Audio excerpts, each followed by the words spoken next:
Well, for more, we can speak with James Dorsey, a senior fellow at the S. Rajaratnam School of International Studies. James, we just heard there from Effie Defrin, he's the Israeli military spokesman, saying that Israel had no choice but to act. What do you make of that? I think that's a bit of an overstatement. It was clear the Americans have said that Iran was not working on a nuclear weapon, at least not on this point. There was legitimate concern about the degree of uranium enrichment. Keep in mind that progressive enrichment of uranium was a response to the U.S. withdrawal, President Trump's withdrawal from the 2015 International Nuclear Agreement in 2018.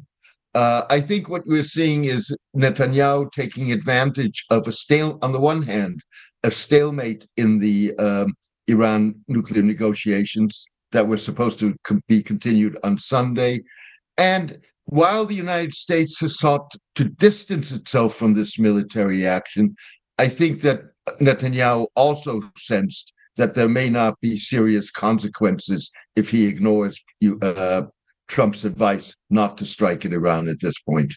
Yeah, so what do you make of the relationship between the two men and these two leaders? Trump had said that he didn't want Israel to launch attacks into Iran.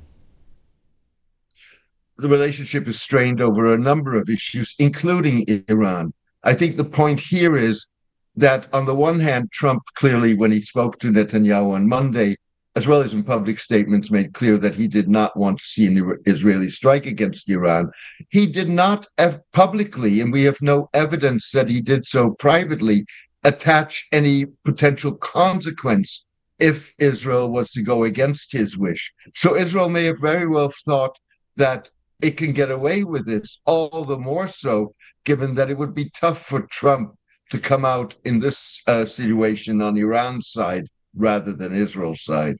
Yeah, and what do you make then of President Trump's leadership when it comes to the Middle East? We saw him in the region a few months ago trying to build relationships with some nations like Saudi Arabia, Qatar, for example. And talks had been progressing and was meant to continue this weekend as well with Iran when it comes to their nuclear program.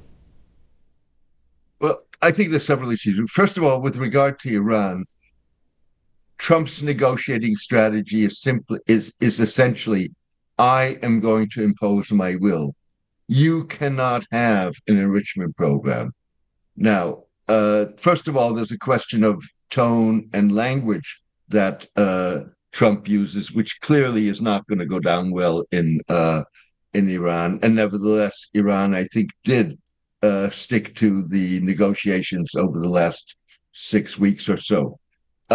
Second of all, Iran is entitled to enrichment under provisions of the non-proliferation treaty that it signed, as well as rules and regulations of the International Atomic Energy Agency.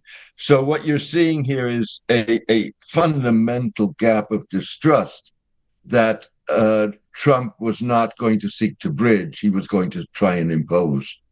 And what do you see happening next then if we look forward? We're all waiting to see what Iran will do. They've already said that they will retaliate, and they include the US in that, not just Israel, even though the US is trying to distance themselves from this latest round of conflict. What do you think they're going to do? I think your guess is as good as mine, not the answer you want to hear. Iran presumably has various options.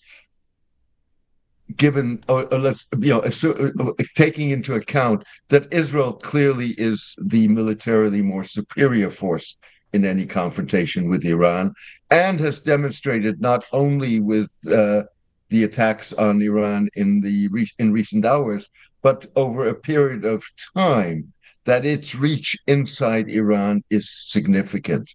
What the last few hours supposedly have also demonstrated is that Israeli assertions that it last year had wiped out Iranian anti-air defenses, that those assertions are proving correct. Israeli pilots are not reporting any anti-aircraft attacks on their flights over Iran.